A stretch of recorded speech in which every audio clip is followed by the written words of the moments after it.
Break के बाद स्वागत है आपका। अब रुक करेंगे छत्तीसगढ़ की खबरों की ओर। केंद्र सरकार अमृत भारत स्टेशन योजना के तहत देश भर के कई शहरों के रेलवे स्टेशन का कायाकल्प कर रही है। छत्तीसगढ़ में भी इस योजना के तहत 7 रेलवे स्टेशन का रीडेवलपमेंट किया जाएगा। और वहीं चुनाव के पहले केंद्र सरकार की इस सौगात को राज्य में सियासत अब इसने शुरू कर दी है। देखिए हमारी खास रिपोर्ट में।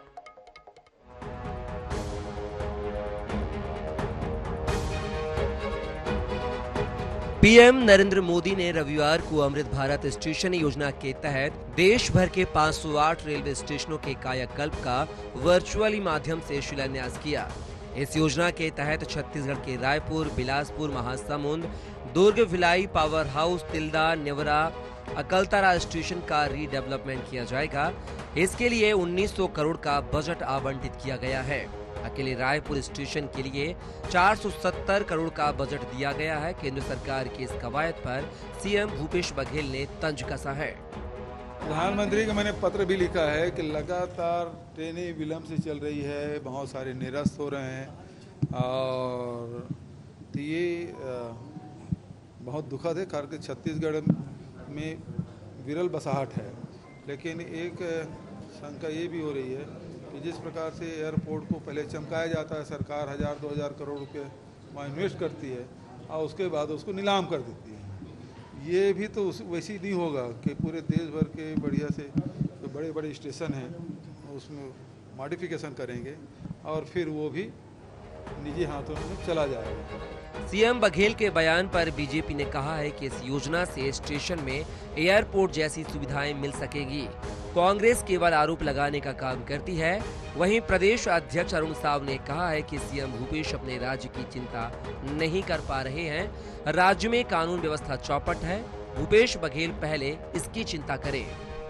आभार व्यक्त करूंगा कि जो छत्तीसगढ़ की जनता ने सोचा नहीं था और आज लोग सोचते थे कि यहाँ कांग्रेस की सरकार है, हमारे को मोदी जी सुविधा देंगे कि नहीं देंगे, लेकिन दल से उठकर देश के सभी लोगों की चिंता करने वाले प्रधानमंत्री जी ने आज छत्तीसगढ़ के 7 रेलवे स्टेशन का एक साथ भूमि पूजन किया है। अपने राज्य की चिंता तो कर नहीं पा रहे हैं। आज लगातार छोटी छोटी बच्चियों के साथ जो अनाचार अत्याचार की घटनाएं हो रही है, माताएं बहनें प्रदेश में सुरक्षित नहीं है, राज्य में कानून व्यवस्था की स्थिति चौपट नहीं है। भूपेश बघेल जी जरा उसकी चिंता कर लें। पीएम मोदी की सौगातों को 5 राज्यों के विधानसभा चुनाव और अगले साल होने वाले लोकसभा चुनाव से भी जोड़कर देखा जा रहा है। इसे सौगात देकर जनता को साधने का प्रयास माना जा रहा है। इन योजनाओं को लेकर कांग्रेस का हमला भी सियासी है। ऐसे में अमृत स्टेशन योजना से स्टेशन की सूरत किस तरह बदलती है, ये देखने वाली बात होगी। रायपुर से INS 24/7 के लिए स्वप्निल गौरखेड़े की रिपोर्ट। केंद्र सरकार ने अमृत भारत स्टेशन योजना के तहत छत्तीसगढ़ में भी बड़ी सौगात दी है। पीएम ने वर्चुअल माध्यम से दक्षिण पूर्व मध्य रेलवे के 7 स्टेशन समेत 9 स्टेशन का आधुनिकीकरण के लिए भूमि पूजन किया गया और कार्य करीब 1900 करोड़ की लागत से किया जाएगा। अकेले रायपुर रेलवे स्टेशन के कायाकल्प के लिए 470 करोड़ रुपए का बजट किया गया है। और वहीं रायपुर के अलावा बिलासपुर, दुर्ग के साथ साथ अकलतरा और भिलाई, पावर हाउस और तिल्दा, नेवरा और महासमुंद रेलवे स्टेशनों में रीडेवलपमेंट का कार्य किया जाएगा।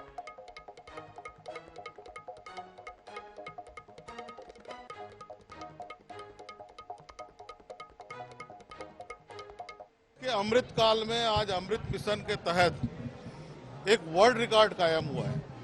508 रेलवे स्टेशन का एक साथ भूमि पूजन हुआ है। हम सब जो है छत्तीसगढ़ वासी, रायपुर वासी प्रधानमंत्री मोदी जी को धन्यवाद देते हैं कि रायपुर रेलवे स्टेशन आने वाले 2.5 साल में ये मॉडल रेलवे स्टेशन के रूप में बनेगा। 470 करोड़ रुपया जो है इसमें खर्च होगा। हम प्रधानमंत्री नरेंद्र मोदी जी को और केंद्रीय रेल मंत्री वैष्णव जी को बहुत बहुत धन्यवाद देते हैं, बहुत बहुत बधाई देते हैं कि जो पूरे देश में 508 स्टेशनों के लिए 25,000 करोड़ रुपए दिया गया है, उसमें लगभग छत्तीसगढ़ के 32 स्टेशनों के लिए 2,000 करोड़ रुपए दिया गया है। रायपुर रेलवे स्टेशन के लिए 470 करोड़ रुपए दिया गया है। और उससे रायपुर रेलवे स्टेशन छत्तीसगढ़ के अनुरूप, छत्तीसगढ़ की संस्कृति के अनुरूप, छत्तीसगढ़ के लोगों के अनुरूप रायपुर रेलवे स्टेशन बनेगा और लोगों को सुविधाएं मिलेंगी। राजधानी समेत प्रदेश के कई हिस्सों में आए 700 युवाओं ने रविवार को बीजेपी का दामन थाम लिया है। बीजेपी के प्रदेश अध्यक्ष अरुण साव ने युवाओं को गमछा और टोपी पहनाकर बीजेपी की सदस्यता दिलाई और इस दौरान रायपुर सांसद सुनील सोनी, वरिष्ठ बीजेपी नेता ब्रजमोहन अग्रवाल भी मौजूद रहे। आपको बता दें कि बीजेपी प्रदेश प्रवक्ता अमित साहू के नेतृत्व में किया 700 से ज्यादा युवाओं ने बीजेपी में प्रवेश और वहीं बीजेपी में प्रवेश करने वालों में शिवसेना से राहुल सोनवानी, चंद्रकांत वर्मा, प्रमोद दुबे और इन्हीं के साथ कई युवाओं ने बीजेपी का दामन थाम लिया। पार्टी के प्रदेश के प्रवक्ता अमित साहू जी के नेतृत्व में इतनी बड़ी संख्या में रायपुर शहर जिला और रायपुर ग्रामीण जिला के बड़ी संख्या में लोग आज भारतीय जनता पार्टी में शामिल हुए हैं। भारतीय जनता पार्टी परिवार में हमने उनका स्वागत किया है। निश्चित रूप से ये बताता है कि नवंबर में छत्तीसगढ़ में कमल खिलने वाला है, राज्य की भूपेश बघेल की सरकार जाने वाली है, ये इसका संकेत है। आम आदमी पार्टी ने छत्तीसगढ़ विधानसभा चुनाव के लिए अपने चुनावी घोषणा पत्र समिति का ऐलान कर दिया है। आनंद प्रकाश मेरी घोषणा पत्र समिति के संयोजक बनाए गए और वही समिति के प्रदेश सचिव अंतमय शुक्ला होंगे और इसी के साथ समिति में 19 सदस्य भी इनके द्वारा बनाए गए हैं। दूसरी तरफ प्रदेश प्रवक्ता की सूची में पार्टी ने जो है जारी कर दी गई है और उसमें 13 सदस्यों का स्थान मिला है और इसी के साथ सूची जारी करने के बाद INS 24/7 के संवाददाता मनोज नायक ने चर्चा करते हुए प्रदेश अध्यक्ष कोमल हुपेंडी से बताया कि हमारे घोषणा पत्र में गांव, गरीब, किसान, महंगाई और बेरोजगारी और महिलाओं से जुड़े विषय भी शामिल किए जाएंगे। और कोमल हुपेंडी ने और क्या कुछ कहा, आइए हम आपको सुनाते हैं।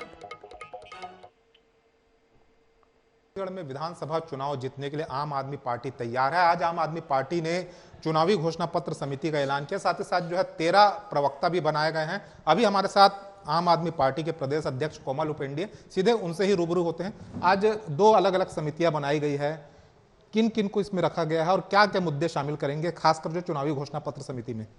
देखिए, जो 21 सदस्यीय घोषणा पत्र समिति हमने बनाया है उसके अध्यक्ष श्री आनंद प्रकाश मेरी जी हैं, जो कि सतनामी समाज के नेता हैं और इंजीनियर हैं और काफ़ी अनुभवी हैं, लोगों के बीच पैठ रखते हैं। इनके अलावा जो सेक्रेटरी जिनको बनाया गया है अन्यतम शुक्ला, जो छात्र नेता रहे हैं और हमारे पार्टी के विश्वस्त साथी हैं। इनके अलावा और भी साथी हैं। टोटल 21 सदस्यीय कमेटी बनाई है। इसके अलावा जो 13 स्पोक पर्सन हमने बनाया है, मुख्य प्रवक्ता हैं, उसके अलावा जो है 13 प्रवक्ता हमने बनाया है। तो प्रदेश में आपने जैसे आपको पता होगा कि हम पूरे 90 सीट में मजबूती से लड़ने वाले हैं। इस दिशा में हम अलग अलग समितियों का घोषणा लगातार करते रहेंगे। इस क्रम में आज हमने शुरुआत की है और निश्चित तौर पे ये जो हमारा जो घोषणा पत्र समिति है पूरे प्रदेश में किसानों तक, युवाओं तक, मजदूरों तक, महिलाओं तक, हर वर्ग, हर जाति, हर संप्रदाय के लोगों तक जाके मिलेगी। और छत्तीसगढ़ की जनता क्या चाहते हैं, छत्तीसगढ़ के लोग क्या चाहते हैं, सारे लोगों से मिलने के बाद हम तय करेंगे कि हमारा घोषणा पत्र में, घोषणा पत्र नहीं बल्कि गारंटी पत्र हमारा होगा, उस पर क्या क्या पॉइंट्स होंगे, क्या क्या प्रमुखता दी जाएगी। लेकिन मुख्य रूप से हम कहें तो हम छत्तीसगढ़ किसानों का प्रदेश है, धान का कटोरा है, किसानों पर विशेष रूप से हमारा फोकस रहेगा। कोमल हुपेंडी जी, जिनका साफ कहना है कि जो चुनावी घोषणा पत्र समिति बनाई गई है और जो घोषणा पत्र में जो मुद्दे शामिल किए जाएंगे उस पर अमल किया जाएगा और हम निश्चित रूप से छत्तीसगढ़ में सरकार बनाने की ओर अग्रसर हैं। कैमरामैन इकराम कुरैशी के साथ मनोज नायक, INH न्यूज रायपुर। अब अगली और बड़ी खबर हम आपको बता रहे हैं। एक साथ जो है दिल्ली पहुंचे मध्य प्रदेश बीजेपी के नेता, केंद्रीय गृह मंत्री अमित शाह के साथ देर शाम तक चली बैठक। ये बड़ी और अहम जानकारी हम आपको बता रहे हैं। मुख्यमंत्री शिवराज सिंह चौहान और बीजेपी प्रदेश अध्यक्ष VD शर्मा भी शामिल हुए। केंद्रीय मंत्री नरेंद्र सिंह तोमर भी मौजूद रहे। प्रदेश संगठन महामंत्री हितानंद शर्मा भी बैठक में शामिल हुए। चुनाव को लेकर रणनीति बनाई गई है, चुनाव को लेकर समितियों पर भी उनके द्वारा चर्चा की गई है। ये बड़ी और अहम जानकारी हम आपको बता रहे हैं। मध्य प्रदेश के बीजेपी नेता जो है बड़ी संख्या में दिल्ली पहुंचे। अमित शाह ने नेताओं को दिया टास्क का लेने का फीडबैक और वहीं अगले 4 महीने में इलेक्शन कैलेंडर पर भी उनके द्वारा चर्चा की गई है। पीएम मोदी से सागर में होने वाले कार्यक्रम को लेकर चर्चा की गई है और इसी के बीच समीकरणों को लेकर ध्यान रखने के लिए उनके द्वारा सभाएं और नेताओं के दौरे भी वहां पर शुरू हो चुके हैं। ये बड़ी और अहम जानकारी हम आपको बता रहे हैं। समीकरणों को ध्यान में रखकर होगी सभाएं और नेताओं के दौरे। ये बड़ी और अहम जानकारी हम आपको बता रहे हैं। चुनाव को लेकर बनाई गई समितियों पर भी चर्चा की गई। इस खबर पर और अधिक जानकारी के लिए हमारे साथ हमारे विशेष संवाददाता अनुराग मालवी हमारे साथ जुड़ गए हैं। अनुराग, जिस तरीके से दिल्ली में मध्य प्रदेश के बीजेपी नेता पहुंचे, मुख्यमंत्री और प्रदेश अध्यक्ष भी वहां पर पहुंचे थे और देर रात तक ये बैठक चली, इस बैठक में कौन कौन से मुद्दे उठाए गए हैं, कौन कौन से रणनीतियों पर चर्चा की गई? देखिए, हम लगातार देख रहे हैं कि भारतीय जनता पार्टी में मध्य प्रदेश चुनाव की कमान पूरी तरह से अमित शाह ने अपने हाथों में ले लिया और वही पूरी तरह से इस को लीड भी कर रहे हैं। और शायद यही कारण है कि एक बार फिर अमित शाह क्योंकि लगातार मध्य प्रदेश के दौरे पे स्वयं आ रहे थे, इस दफा कुछ बड़े फैसले लिए जा रहे थे, बड़े मुद्दों पे चर्चा होनी थी, तो अमित शाह ने तमाम मध्य प्रदेश के नेताओं को दिल्ली तलब किया था या दिल्ली बुलाया था। मुख्यमंत्री शिवराज सिंह चौहान, भाजपा प्रदेश अध्यक्ष वी.डी. शर्मा, और चुनाव प्रबंधन समिति के अध्यक्ष नरेंद्र सिंह तोमर भी इसमें शामिल थे। इस बैठक में सबसे महत्वपूर्ण चर्चा हुई है वो प्रधानमंत्री मोदी के सागर दौरे को लेकर हुई है, क्योंकि कहीं ना कहीं भारतीय जनता पार्टी अब देख रहे हैं कि सोशल इंजीनियरिंग की तरफ भी बढ़ रही है और इलेक्शन आते हैं तब उनका ये फार्मूला बढ़ता ही है, चाहे कोई भी राजनीतिक पार्टी क्यों ना हो। तो एक बड़ा सम्मेलन होने वाला है दलित वर्ग के लिए सागर में, उसमें किस तरह की तैयारियां होनी चाहिए उसका फीडबैक जो है अमित शाह ने लिया। दूसरी तरफ अगर हम देखते हैं तो इस बैठक में कुछ बड़े निर्णय लिए गए हैं या बड़े इंस्ट्रक्शंस दिए गए हैं, क्योंकि अमित शाह जब भोपाल या मध्य प्रदेश के दौरे पे आते हैं तो काफी बड़े नेताओं की मौजूदगी रहती है, लेकिन यहाँ हम देखेंगे तो 4 शीर्ष चेहरे मौजूद थे, नरेंद्र सिंह तोमर, वी.डी. शर्मा, शिवराज सिंह चौहान और संगठन महामंत्री हितानंद। तो इनके साथ में ये तय किया गया कि किसको अब कौन सी जिम्मेदारी दी जानी है, यानी कि इससे नीचे की जो लाइन है उसको लेकर चर्चा हुई है। साथ में कैंपेनिंग कमेटी को लेकर चर्चा हुई है, चुनाव अभियान समिति को लेकर बेहद महत्वपूर्ण चर्चा हुई है। निश्चित रूप से बहुत जल्द हम देखेंगे कि अमित शाह या भारतीय जनता पार्टी के राष्ट्रीय अध्यक्ष जेपी नड्डा कुछ नए नामों की सूचियां अलग अलग चुनावी समितियों के लिए जारी करेंगे और इसको लेकर कई बड़े फैसले देर रात लिए गए हैं। जी अनुराग मालवी, जिस तरीके से आपने बताया कि बैठक में कई बड़े फैसले लिए गए हैं, लेकिन इसी बीच उनके द्वारा कई समीकरणों पे भी चर्चा की गई और बात अगर इलेक्शन कैलेंडर की करें तो उस पर भी चर्चा की गई। तो ये कैलेंडर की रूपरेखा क्या रह सकती है? क्योंकि इलेक्शन कैलेंडर तैयार किया जाता है इस संभावना को देखते हुए कि कब चुनावी तिथियां होंगी, आचार संहिता कब लग सकती है। इसके ठीक पहले किस तरह के दौरे प्रधानमंत्री के संभव हैं, राष्ट्रीय नेताओं के संभव हैं और इसके अलावा केंद्रीय मंत्रियों को किस तरह की जिम्मेदारी दी जानी है, मुख्यमंत्री को और बाकी की कैंपेनिंग कमेटी को दौरे की किस तरह की जिम्मेदारी दी जानी है। तो इसको ही लेके चर्चा हुई है। चुनावी कैलेंडर तो तय होगा ही, कैंपेनिंग कमेटी भी पूरी तरह से तय हो जाएगी और यही कारण है कि इस तरह के समीकरणों पर भी जो है अमित शाह ने इन चारों नेताओं से चर्चा की है। जी अनुराग मालवी, आप हमारे साथ जुड़े और तमाम जानकारी आपने साझा करी, उसके लिए बहुत बहुत धन्यवाद। तो अब रुक करेंगे बालोदा का। आपको बता दें, बालोद जिला क्षेत्र में गरूर ब्लॉक में निर्माणाधीन बीजेपी कार्यालय को लेकर एक घमासान जारी हो गया है। 2 दिन पहले ही प्रशासन के दखल के बाद अब मामला और अधिक संवेदनशील हो गया है। इधर क्षेत्रीय सांसद मोहन मंडावी की उपस्थिति में बीजेपी कार्यालय की छत ढहाने का काम किया गया और इस दौरान बीजेपी कार्यकर्ता में वहां पर मौजूद रहे। दरअसल कुछ व्यापारियों ने बीजेपी कार्यालय के ऊपर चल रहे निर्माण को लेकर अवैध उनके द्वारा बताया गया और इसकी शिकायत शासन प्रशासन के अलावा न्यायालय तक पहुंच गई थी और इसके बाद नगर पंचायत गुरूर सीएमओ हितेंद्र पटेल ने INS 24/7 से बताया कि शिकायत के आधार पर जांच की जा रही थी और अभी भी जांच जारी है। हुआ ढलाई का कार्य था, उसको कानूनी जो तकनीकी समस्या आ रही थी वो परसों खत्म हो गई और जिन लोग आपत्ति कर रहे थे उन लोगों को भी पता लग गया कि हमारे पास इसके पूरे वैध रूप से कागजात हैं, ये जगह हमको लीज में प्राप्त हुई है और हम अपनी जगह पे अधिकृत रूप से निर्माण कार्य कर रहे थे। जो परसों जो आदेश आया तहसीलदार जी का, उसमें स्पष्ट हो गया कि यह प्रथम तल के ऊपर निर्माण हो रहा है, इसलिए उस कार्यालय का निर्माण रोका नहीं जा सकता। जब सबको पता लग गया तो सभी लोगों ने इस बात को स्वीकार किया। बीजापुर का एक वीडियो इन दिनों सोशल मीडिया पर काफी वायरल हो रहा है, जिसमें ग्रामीण स्वयं जर्जर सड़क का निर्माण करते हुए नजर आ रहे हैं। वीडियो जिले के भोपालपट्टनम से लगे रोड का बताया जा रहा है। आपको बता दें कि संड्रापारा में लगभग 200 मकान हैं और वहां पर ग्रामीणों को सड़क और पानी की समस्याओं से जूझना पड़ रहा है। शासन प्रशासन की कई बार गुहार लगाने के बाद उनकी और कोई भी ध्यान नहीं ले रहा है। अब ग्रामीणों ने खुद सामने आकर सहजनों से वहां पर सड़क निर्माण का कार्य जो है वो शुरू कर दिया गया। उसके बाद विकास के दावों की पोल खोलती हुई ये वीडियो सच्चाई बयां करती हुई नजर आ रही है। किन हालातों में ग्रामीण जीवन यापन कर रहे हैं।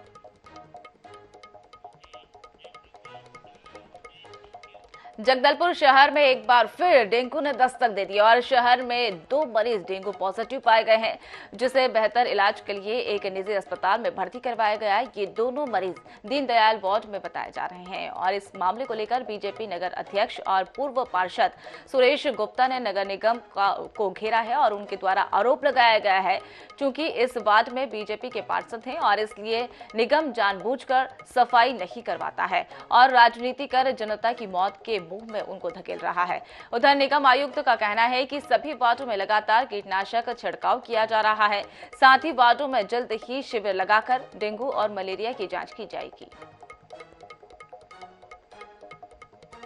द्वारा कोई प्राथमिक व्यवस्था इसके लिए नहीं अब तक नज़र नहीं आता जो किया गया हो कि डेंगू जो हम वो पुनरावृत्ति होती दिख रही है। पुनरावृत्ति का उदाहरण है कि 2 dengue positive Deendayal Upadhyay ward में 2 दिन पहले निकले। डेंगू को हल्के में जिस तरह से प्रशासन ले रही है, नगर निगम प्रशासन ले रही है, महापौर का ध्यान इस ओर नहीं है। छिड़काव पूरे 48 वार्ड में हम नियमित रूप से कर रहे हैं।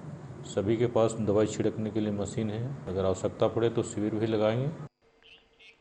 कोरबा जिले के सोनईपुर गांव में अब मलेरिया जैसी घातक बीमारी की चपेट में आ रहा है।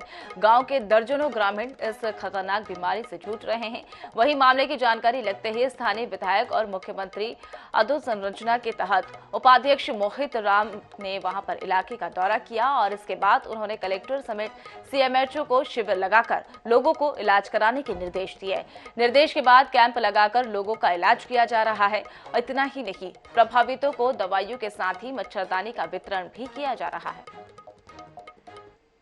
ग्राम पंचायत पोटा पानी का बहुत से मलेरिया का भाग में पता चला था वो, लेकिन इसके पहले यहाँ के मितानिन जो थी, सरपंच थे, जनपद साहब लोग थे, गांव के 5 लोग थे, काफ़ी सतर्कता बरते और तत्काल खबर अपने स्वास्थ्य केंद्र में दिए और मेरे को भी दिए। तुरंत अधिकारियों को, डॉक्टर साहब लोग को अवगत कराए कि आप तत्काल वहाँ जाइए सोनईपुर में और वहाँ पे जो बुखार है या मलेरिया का रूप ले रहा है उसको आप कंट्रोल कीजिए। बालोद जिले के ग्राम दरबारी नवागांव और जगन्नाथपुर में युवा नशा मुक्ति समिति का गठन कर ग्रामीण नशा करने वालों के खिलाफ लामबंद होकर नजर आ रहे हैं और सिर्फ अवैध शराब की बिक्री बंद करवा रहे हैं, बल्कि किसी भी प्रकार के नशे का विरोध कर रहे हैं और इसके लिए बाकायदा पुलिस की सहायता भी उनके द्वारा ली जा रही है। और इसलिए थाना सिटी कोतवाली बालोद में बीते 5 दिन में 33.077 लीटर शराब की कीमत 14,800 और 3 जो है सटोरियों पर भी उनके द्वारा कार्रवाई की गई और 20 असामाजिक तत्वों पर भी प्रतिबंधात्मक कार्रवाई की गई। और वही जिला पुलिस अध्यक्ष जितेंद्र यादव ने INS 24/7 से चर्चा में बताया कि पिछले 1 सप्ताह में लगातार नशा मुक्ति के खिलाफ कार्रवाई चल रही है। अवैध शराब, गांजा के अलावा नशे के खिलाफ तेजी से आरोपियों के खिलाफ कार्रवाई की जा रही है। आगे भी इसी तरह की कार्रवाई जारी रहेगी।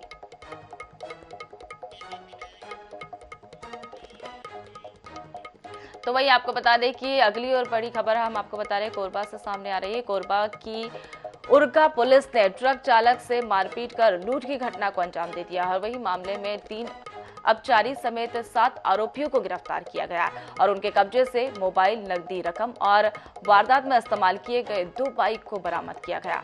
आरोपियों ने कनकी और बरबसपुर और मेन रोड और मुंडापारा समेत वहां पर कई क्षेत्र में मारपीट की और लूट की घटना को अंजाम दिया गया था।